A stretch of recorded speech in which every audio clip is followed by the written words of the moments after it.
최근에 그런 여러 가지 어려움이 있지만 이런 남북연합이 우리가 추진해야 될 바람직하고도 현실 가능한 첫 번째 지향점이라는 데는 저도 같은 생각입니다. 한반도의 비핵화가 먼저 해야 되는 일이 아니냐라는 목소리도 있지만 비핵화와 남북연합 건설은 서로 떼놓고 생각할 수 없다고 선생님께서 어떤 남북연합을 만들 것인가 해서 말씀하셨는데 굉장히 또 공감하는 주장이기도 하고요. 지금 와서 돌이켜보면 사실 2019년에 하노이 회담이 무산된 것이 참 두고두고 아쉬운데요. 한편으로는 남북관계의 변화를 어떤 특정 지도자의 결단이나 야망 같은 것에 좀 맡겨놓는 게 얼마나 허망한 일이었는지를 좀 깨닫게 했다는 측면에서 얻은 게 아예 없지는 않겠다 이런 생각도 좀 해보긴 합니다.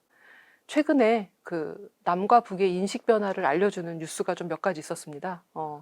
김정은 국무위원장이 연설에서 대한민국이라는 국호를 언급했는데요. 이거는 선생님 아까 말씀하신 것처럼 남한을 통일을 염두에 둔 잠정적 특수관계가 아닌 별개의 국가로 보기로 한 것 아니냐는 식의 분석이 조금 주를 이루었습니다. 또 민주평통에서는 최근에 여론조사를 실시했는데 남북의 미래상으로 어떤 것을 선호하느냐를 물었을 때 국민의 52%가 자유로운 왕래가 가능한 이국가를 선호한다라고 하고 28.5%는 단일국가, 9.8%는 1국가 2체제, 7.9%는 현재와 같은 이국가라고 답을 했다고 해요. 이걸 놓고 이제 민주평통은 통일에 대한 국민의 인식이 변화하고 있다라는 식으로 논평을 내놨는데 북쪽은 지도층, 그다음에 남쪽은 일반 시민이라는 그 대상의 차이가 있기는 하지만 어떤 인식 변화를 좀 나타내주는 뉴스라는 생각은 좀 들고요. 근데 둘 다 뭐 아쉽게도 조금 비관적으로 전망되거나 또 부정적으로 좀 해석되기 쉬운 뉴스인 것 같아요. 그래서 이런 것들에 대해서 선생님께서는 어떻게 보시는지 좀 여쭤보고 싶습니다. 먼저 그 하노이 회담 때 어쩌면 김정은 위원장을 포함해서 문제를 너무 쉽게 풀어보려는 그 좀 안이한 기대가 있었던 게 사실인 것 같아요. 김정은 위원장이 미국에 대해서 잘 모르잖아요. 아무래도 정보가 제약이 되고 하니까. 그래서 그때는 우리 한국 정부의 의견을 많이 듣고 많이 의존을 했는데 우리는 하노이 회담 잘 될 거라고 말했거든요. 그래서 안 된 게 우리 책임은 아니지만은 안 되고 나니까 이제 그때부터 김정은 위원장이 남쪽 정부에 대한 신뢰도 많이 떨어지고 뭐 여러 가지 새로운 생각을 하게 됐고 드디어 지금은 이제 거의 북미 관계도 포기하고 남북 관계도 이롭다 하는 식으로 나가고 있잖아요. 그런데 미국은 미국대로요. 트럼프라는 사람이 사실 한반도의 통일에 대한 무슨 현실적인 비전을 가졌거나 무슨 성의가 있는 사람이 아니었어요. 잘 되면은 뭐 자기가 원산 같은데 뭐 트럼프 타워 하나 더 지어가지고 장사해보겠다 그런 정도의 생각을 했고, 그거보다도 이제까지 다른 정부들이 북한과 좀 안정된 관계를 못 만들었는데 내가 나서서 잘 구워 삶아가지고 풀어보겠다 했는데, 김정은이라는 지도자도 그렇고 결코 그렇게 트럼프한테 넘어갈, 트럼프가 뭐 등 두드려주고 뭐 칭찬해준다고 해가지고 자기들의 핵심 이익을 그대로 내놓을 사람들이 아니거든요. 그래서 트럼프는 트럼프대로 안이하게 생각했다가 안 되니까 또 무책임하게 에라 그럼 집어치워라 난 간다 그러고 걸어나갔고, 김정은 위원장도 트럼프와 꽤 적극적으로 나오고 남쪽에서 잘 될 거다 잘 될 거다 하니까 그야말로 트럼프하고 잘 이걸 해가지고 양보를 얻어내 볼까 했는데, 그게 트럼프의 변덕도 있지만은 미국 기득권 세력의 완강한 반대가 있어서 그게 안 된 거거든요. 남북 연방은 이건 괜히 하는 얘기고, 그 김정은 위원장도 낮은 단계라고 한 발짝 물러섰고, 그 중에서도 낮은 단계 연방제하고 남북연합제라는 게 비슷비슷한 거지만은 당연히 연합 이상은 할 수 없고요. 그 연합 중에서도 14 선언 때부터 그 작업이 시작됐다 이렇게 볼 수 있는데, 이게 지금 비핵화 문제하고 맞물려 있거든요. 완전한 비핵화는 아니더라도 비핵화 과정이 진전되지 않는 상태에서 남북연합이라는 거 있을 수가 없어요.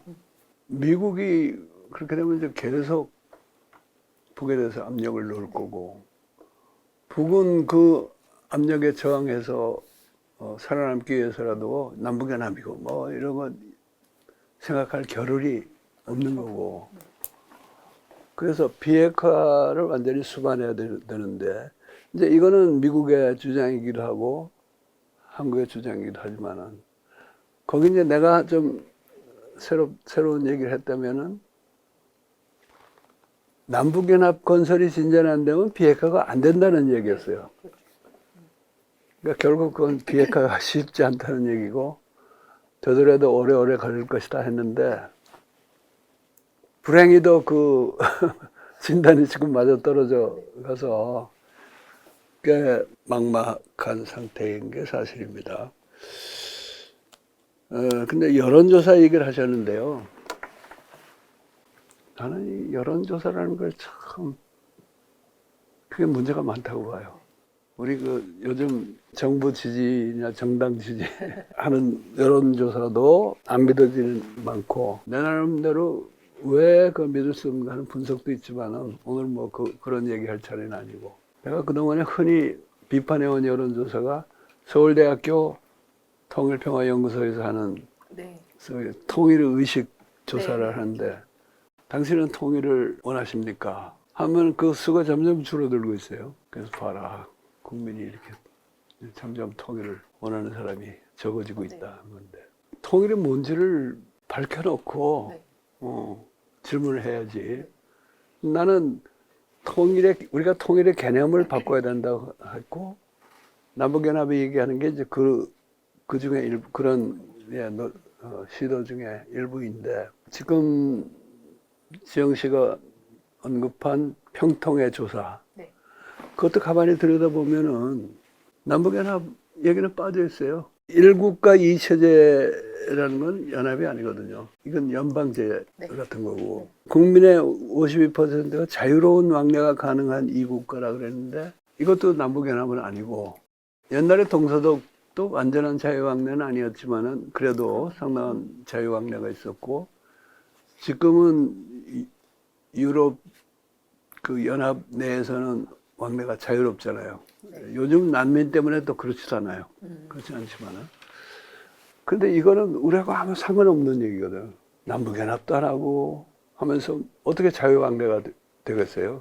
일반 국민들이 그렇게 되면 좋겠다 하는 생각을 불러일으킬 수는 있지만, 아무런 현실성이 없는, 구체성이 없는 문항 하나 던져놓고, 단일국가 이거는 사실 지금 가능하지도 않고 또 바람직하지도 않아요. 일국가 이체제라는 건 연방제인데, 현재와 같은 이국가는 자유로운 왕래도 안 되고 서로 으르렁거리는 이국가니까 이건 지지가 많이 나올 수가 없는데, 또 이걸 지지하는 세력도 있긴 있어요. 자기들한테 편하니까 이런 게. 그래서 이것도 아까 우리 학계를 얘기했지만은, 학계뿐 아니라 여론조사라든가 뭐 민주평통이라든가 모두가 분단 체제에 대한 고민이 없고, 남북연합이라는 거는 노태우 정권이 내세운 우리 정부의 공식 노선인데 여전히 외면하고 있는 이런 이상한 현상의 일부가 아닌가 합니다. 비핵화 남북연합이 병진해야 한다는 말을 이 책에서는 내가 그렇게 명시적으로 하질 않았고, 그런 얘기를 하기 시작한 게 2009년에 나온 어디가 중도며 어째서 변혁인가, 그 책의 서장을 보면은 비핵화가 얼마나 어려운 일인가 하는 얘기를 좀 자세히 했어요. 그리고는 이제 2012년에 처음 발표했고, 발표는 처음 한 건 2011년이에요. 이제 2012년에 나온 2013년 체제 만들기라는 책에 실린 포용정책 2.0을 향하여, 거기서는 명시적으로 남북건설 추진이 안 되면은 비핵화 안 된다, 그렇게 얘기를 했고, 한반도식 통일 현재 진행형이라는 2006년에 나온 책에도 1단계 통일이라는 말을 써요. 남북연합, 국가연합 얘기입니다. 국가연합이라는 건 교과서상으로는 그게 통일이 아니죠. 왜냐하면 이국가의 연합이지 일국가 이체제도 아니기 때문에, 그러나 우리 한반도의 역사나 역사적 그 맥락 속에서는 우리가 남북 연합에만 합의를 하고 건설을 해도 그건 1단계 통일이라고 네. 부를 수 있겠다. 이제 그런 얘기했는데 그 1단계 통일이라도 돼야지 비핵화가 될 것이다. 이제 그런 얘기를 했는데 지금 상황을 보면은 일은 답답하게 꼬여 있는데 저만 맞았다고 우쭐대는 걸로 보일지 모르지만은 비핵화가 안 돼서 남북연합이 안 되는 것도 있지만은 남북연합 건설이 중단됐기 때문에 비핵화 작업도 중단이 되어 있는 상태예요. 그러나 길게 보면은 다른 대안이 없지 않은가. 최근에 이제 북한 정부의 공식 입장이 국가 대 국가 관계로 나가겠다는 그런 건데 나는 그거는 꼭 나쁘게 볼 필요는 없어요. 지금 이런 적대적인 관계 속에서 그 발언이 나왔기 때문에 우리가 야 이거 큰일 났다 생각할지 모르지만은 남북연합을 하려면 국가 대 국가가 하는 거지 그거는 한 국가 속에 뭐 연방을 만든다든가 이런 게 아니기 때문에 국가 대 국가라는 거를 솔직히 내세울 필요가 있고 그것은 아까도 말했지만 이미 남북 기본 합의서 때부터 우리가 상대방의 국호를 쓰기 시작했어요. 그런데 그동안에 사실 북측에서 통일 얘기를 할 때는 국가연합 얘기가 전혀 없었습니다. 6.15 공동선언에서는 남측의 연합제안하고 이제 자기네들 낮은 단계 연방 제안에 공통점이 있다 그랬지만은 제1항에 우리 민족끼리 힘을 합쳐 자주적으로 통일한다 이렇게 돼 있어요. 그거는 그냥 선언적인 의미죠. 외국의 지시나 허락받아서 하는 게 아니다. 그것을 이제 북의 공식적인 통일 정책으로 쭉 주장해 왔거든요. 우리 민족끼리 힘을 합치면은 통일이라는 게 뭐 그렇게 어려운 일이 아닌데 저 미제국주의자라고 남한의 친미 사대주의자들 이놈들 때문에 안 된다 하는 게 북의 최대 이데올로기였죠. 그리고 자기네들이 왜 이렇게 못 사는가 하는 책임을 미국과 남측 기득권 세력에게 전부 귀속시키는 물론 나는 미국과 우리 남측 기득권 세력에게 책임이 없다는 주장은 아니에요. 책임은 있지만은 전적으로 그걸 우리 갖다 맡을 일은 없고 이건 더 정교한 분석이 필요한 문제인데 그리고 어느 국제회의에서 북한 측도 참석한 회의에서 느낀 바지만은 이명박 때였을까요? 그때는 이제 남한에서 흡수 통일론이 꽤 거세게 나오니까 연방제 통일 얘기를 다시 시작했어요. 그거는 흡수 통일을 안 하겠다는 의지의 표현이지.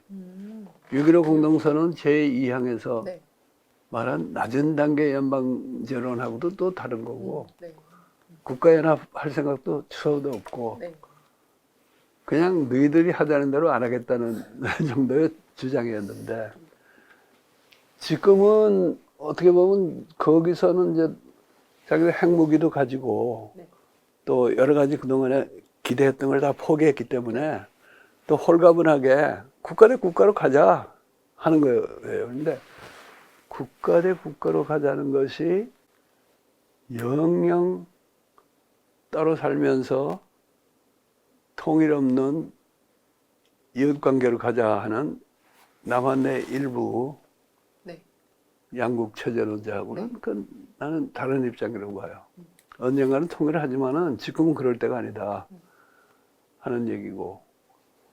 그래서 그것은 사실은 국가연합론에 한 발짝 더 다가온 셈이니까 나는 그걸 나쁘다고 안 봅니다.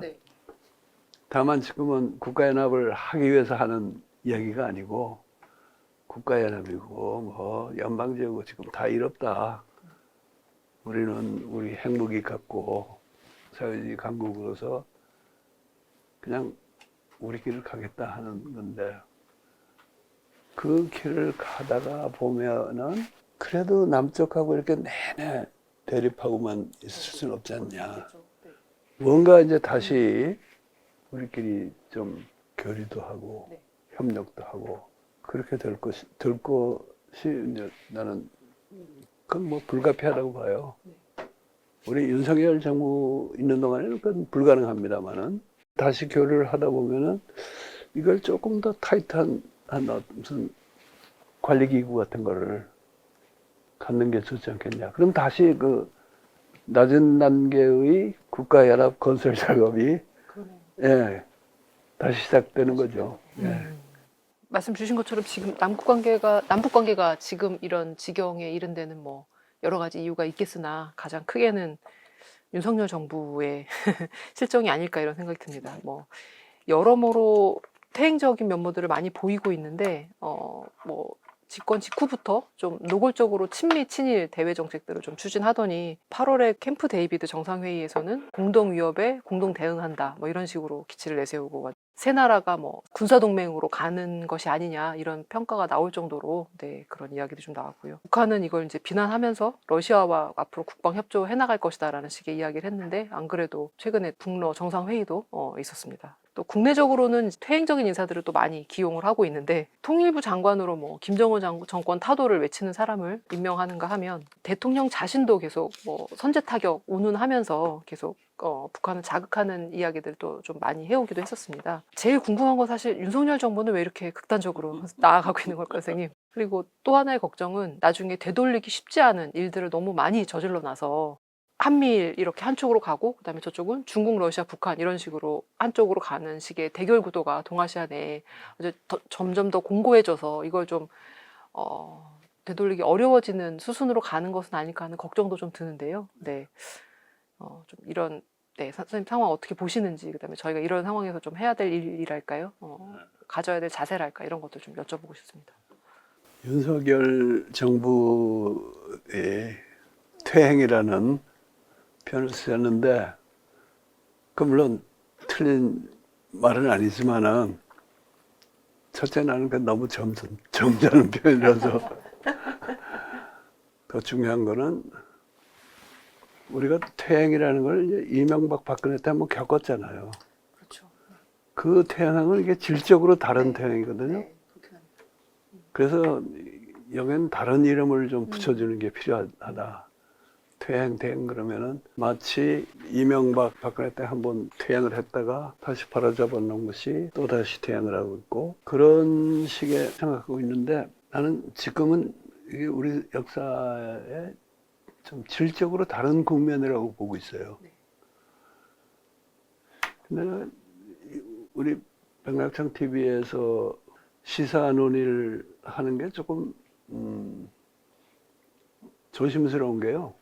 원래 이 백낙장 TV의 목표가 무슨 시사 TV가 되는 게 아닌 것도 있지만은 그보다도 이게 다른 시사 방송하고 달라가지고 우리가 이 기동력이 그렇게 없잖아요. 그래서 한번 찍어놓는 게 편집이 돼서 뭐 나오려 그러면은 시간이 꽤 걸리는데 요즘 시시각각으로 세상이 바뀌고 또 이 정부가 시시각각으로 새 저지를 하고 그래서 예, 자칫하면은 지금 내가 무슨 말을 해도 이게 나갈 때쯤 되면 뭐 저 사람 우리 다 잊어버린 옛날 얘기를 하느냐 이런 인상을 줄 수가 있을 것 같아서 그런 얘기보다는 더 좀 큰 그림 속에서 윤석열 정부의 퇴행이 과거의 퇴행하고 어떤 다른 새로운 국면인가 그 얘기를 좀 하면 좋겠어요. 나는 저번에 강경석 평론가하고 대담하면서 그 얘기를 했는데 87년 체제는 2017년에 끝났다고 봅니다. 근데 87년 체제를 제대로 끝내고 다음 단계로 더 나은 단계로 가려면은 87년 헌법도 개정을 해야 되고 뭐 여러 가지 해야 되는데 문재인 정부가 뭐 전혀 일을 못한 건 아니지만은 어떻게 보면은 87년 체제는 끝났는데 87년 헌법은 살아있어요. 말하자면 좀비로 살아있는 건데 완전 좀비는 아니지만은 반쯤은 죽은 헌법을 우리가 그대로 지키고 있어요. 이명박 박근혜 정부가 들어섰을 때도요. 그 사람들은 그 시점에서 87년 체제를 끝내고 더 옛날로 87년보다 더 옛날로 돌아가려고 그랬어요. 그래서 점진 쿠데타란 말도 나오고 이명박 정부가 상당히 그걸 진전시켜놨죠. 그리고 박근혜 정부가 그 들어와가지고 더 이제 해서 아마 박근혜 정부가 5년을 고스란히 채웠으면은 그 다음 선거에 또 이겼을 가능성이 있어요. 그만큼 이제 이것저것 준비를 하고 있었는데 첫째는 박근혜 씨 자신이 워낙 무능했고 또 우리 국민들이 그거를 그렇게 뭐 10년씩 참는 국민이 아니잖아요. 그래서 드디어 촛불 대항전이 폭발했고 그래서 이제 그때에 점진 쿠데타는 좌절이 됐는데 87년 체제가 끝난 상태에서 이것도 저것도 아닌 이 혼란 속에서 등장한 게 윤석열 정부거든요. 그러니까 이거는 87년 체제가 정상적으로 가동하고 있을 때 그 헌법 절차에 따라서 당선된 대통령하고는 전혀 다른 대통령이고 또 인물로 봐도 그렇잖아요. 그래서 그걸 나는 이제 변칙적 사건이라고 네. 규정을 했는데 변칙적 사건이라는 거는 그 해프닝이란 말인데 해프닝이라는 건 빨리 끝나야지 길게 가면 그 해프닝이 아니에요. 완전히 새로운 역사적 단계가 되는 건데 지금 나는 이 정권은 그런 걸 꿈꾸고 있다고 봅니다. 다음 선거에서 지면 또 다시 민주 세력이 집권할 수도 있다 이런 생각이 아니고 4월 총선 사람들이 자꾸 얘기하는데 이대로 가가지고 4월 총선 이기기도 그렇게 만만치 않고 이기면 이긴 대로 무슨 수단을 써서든지 일종의 총선 불복이죠. 그거 할 것이고 87년 체제를 이제 제대로 끝내주려고 구상을 하고 있다고 봐요. 왜냐하면 이게 정권이 교체돼서 다시 내줄 생각 있는 사람들은 이렇게 놀질 않아요. 물론 그 중에 어떤 사람들은 아이고 뭐 5년, 4년이 갈지 5년이 갈지 하여간 하는 동안에 내가 최대한으로 챙기자 하는 사람들도 많이 있지만은 더 좀 상층이 있다든가 책임 있는 위치에 있는 전략적인 생각을 하는 사람들은 차제에 무슨 수를 써서라도 87년 체제하에서의 정권 교체 같은 거는 더 이상 없도록 하자 하는 생각을 안 할 리가 없다고 봐요. 그래서 나는 지금은 헌정 중단 상태라고 봅니다. 어떤 또 야권 지도적인 인사는 탄핵은 안 된다. 또 한 번의 헌정 중단을 우리가 감수는 안 한다 그러는데 박근혜 탄핵은 헌정 중단이 아니었잖아요. 헌법적인 절차에 따라서 한 거고 우리가 만약 그런 걸 다시 하더라도 그거는 헌정 중단은 아니에요. 오히려 이미 헌정 중단 상태가 이루어져 있으니까 이거를 어떤 식으로든지 빨리 끝내고 민주공화국의 질서를 회복해야 되는 게 지금 우리 과제인데 그것이 아마 늘 얘기하지만은 2016년, 17년에 리바이벌은 안 될 거다. 지금 국민의 분노는 뭐 여기저기서 2016년 못지않거든요. 근데 2016년에는 그게 광화문 광장으로 촥 집결이 되는데 이번엔 또 그렇게 기대하면 안 되고 여기저기서 지금 터져나오고 있는 것을 누가 규합을 해서 해야 되는데 2016년하고 달라서 이번에는 제1야당의 몫이 굉장히 중요합니다, 역할이. 근데 이제 제1야당이라는 입장에서는 그때도 그랬지만 촛불 행동에 그대로 가담하기는 좀 그렇잖아요. 총선 준비도 해야 되고 뭐 하는데 근데 그것이 그래가지고는 안 되겠다는 것을 적어도 이재명 대표는 깨달은 것 같아요. 그래서 점점 그 발언의 수위를 높여왔고 국민이 이 정권을 빨리 끝내야 된다는 얘기도 했고 드디어 단식까지 했잖아요. 그래서 제1야당이 나서지 않고는 이걸 바꿀 수가 없는데 제1야당이 나설 명분을 이 정부가 아주 충실하게 차곡차곡 제공을 해줘서 드디어 제1야당 대표라는 사람이 내각 총사퇴를 요구하고 대통령 사과를 요구하고 또 후쿠시마 오염수 방류하는 일본에 대한 반대 입장을 분명히 해라. 그걸 내걸고 단식까지 하게 됐단 말입니다. 지금 굉장히 유동적인 상황이라서 그게 이제 어떻게 돌아가는지 내가 그 자세히 현장을 알지도 못하고 큰 국면을 보면은 87년 체제가 이미 끝났는데 87년 헌법은 그대로 남아있지만은 효력이 없는 헌법이에요. 반은 죽은 헌법이에요. 근데 그나마 그것마저 이제 거의 무시당하고 중단된 상태가 지금이기 때문에 우리가 여기에 대해서는 이걸 대하고 이걸 생각하고 대응하는 태도도 완전히 달라져야지. 87년 헌법에 만들어 놓은 그 일정에 의해서 뭐 몇 년도에 총선거가 있고 또 몇 년도에는 대통령 선거가 있고 그러면서 그때 가서면 내가 한 자리 하면 되겠지 그런 생각하다가는 정말 나라가 완전히 거덜나는 꼴을 봐야 될 것 같아요. 어떻게 생각하세요? 그렇게 생각한다면 너무 한가한 것일 거다라는 데도 저도 좀 공감이 되기는 하고요. 네.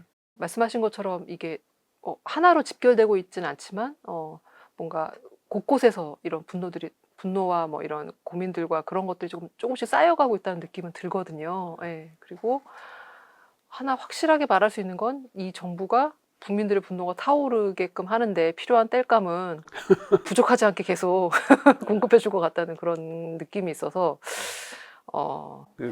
감사하는 마음을 갖고 계세요? 타오를 수밖에 없을 것이다 이런 생각이 들긴 합니다. 이게 어떤 식으로 표출되고 모여 나갈지는 더 지켜봐야 될 문제일 것 같긴 하지만요. 네. 기독교에서는 모든 것이 하나님이 역사하시는 것이다 이렇게 얘기를 하고 원불교에서도 모든 것이 은혜라고 얘기를 하거든요. 그런 의미에서는 지금 윤석열 대통령이 역사를 위해서 큰 일을 하고 있는지 몰라요. 그런데요, 아까 얘기한 것처럼 북중러와 한미일 이 대립구도가 점점 굳어져 가고 있고 많은 조치가 이루어지고 나면은 다음에 다른 정부가 들어서더라도 뒤집어져지고 발목 잡히는 게 아닌가. 그 말은 맞아요. 국가와 국가 간의 정식 합의는 사실은 정권이 바뀌어도 존중해야 되는 게 관례 아니에요? 근데 이제까지 지금 쭉 한 거 보면은 정상들 간의 일종의 구도 합의 같은 거지. 그러나 어쨌든 이 시간이 오래 갈수록 그리고 이런 게 쌓이면 쌓일수록 수습하기 어려워지는 건 사실입니다. 그래서 이 변칙적인 사태가 빨리 끝나야 된다는 또 하나의 이유가 거기에도 있고 다만 이 구도가 나는 그렇게 확고하게 굳어질 것인가에 대해서는 조금 의문이 있습니다. 뭐냐면은 지금 북하고 러시아는 거의 코너에 몰려가지고 이판사판이에요. 그 힘 합쳐가지고 유엔 제재 무시하고 뭐 행동 안 할래 안 할 수가 없는 처지까지 몰려 있는데 중국은 그렇게 다급한 건 아니죠. 미중 갈등이 있고 뭐 여러 가지 제재도 있지만은 중국 나름으로 가진 카드도 있고 보복 카드도 있고 또 하나는 중국 정부가 일부러 보복을 하느냐 마느냐를 떠나서 미국과 중국의 관계는 옛날 미국과 소련의 관계하고는 전혀 다르잖아요. 이건 경제적인 상호 의존성이 굉장히 강한 그런 관계이기 때문에 줄다리기는 끊임없이 있지만은 미소냉전과 같은 그런 의미로 신냉전이 처지가 굳어질 것 같지는 않다 하는 게 내 생각이고요. 요즘 뭐 신문에 나는 기사만 봐도 미국 정부와 중국 정부가 노는 꼴은 우리 윤석열처럼 아무 개념 없이 돌진하는 그런 게 아니에요. 자기들끼리 또 뭐 거래할 건 거래하고 또 미국 기업들의 이해관계라는 게 있고요. 또 하나는 역시 제일 큰 변수는 우리 남한이 어떻게 하느냐에 달려 있어요. 북은 지금 북중로 거기에 가담하지 않고는 설 자리가 없어질 정도로 코너에 몰려 있지만은 우리 한국은 안 그렇거든요. 한미일이라고 우리는 표현하지만은 미국이 꼭대기에 있고 일본이 중간에 있고 우리는 이제 그야말로 속된 말로 시다바리 노릇하는 건데 그런 구조에 들어가면 들어갈수록 우리가 그동안에 축적해놓은 많은 자산을 잃게 돼 있어요. 경제력도 그렇고 문화. 그렇기 때문에 지금 정부는 뭐 올인하고 있지만은 그걸 감당하기가 어려운 상태고 그런 인식이 국민에 퍼져서 우리 내부에 어떤 변화가 일어나면은 그것도 소위 신냉전 구도가 굳어지는데 반대되는 경향이 되지 않을까 하는 생각이 듭니다. 분단 체제론에 대해서 좀 다시 공부하는 계기가 되기도 했고 오늘 또 2부에서는 그 선생님께 지금 최근 정세 관련해서 보면서 되게 답답한 것도 많고 조금 자꾸 부정적으로 생각되는 뉴스들을 좀 주로 보다 보니까 좀 막막한 기분도 있었는데, 네, 선생님 말씀 들어보니까 조금, 그래도 어떤 식으로 좀 해석하면 되겠다. 이런 식으로 좀 생각을 좀 잡아 나가자. 이런 생각이 좀 들기도 해서요. 선생님 말씀하신 것처럼 뭔가 공부도 하고, 마음가짐도 좀 새로 할 수 있는 네. 자리가 되었던 것 같습니다. 네, 오늘 말씀 주셔서 감사합니다. 그렇게 됐다면 다행이고 네. 감사합니다. 백낙청 TV 시청자 여러분, 끝까지 지켜봐 주셔서 감사합니다. 앞으로도 계속 애정을 갖고 찾아주시기를 부탁드립니다.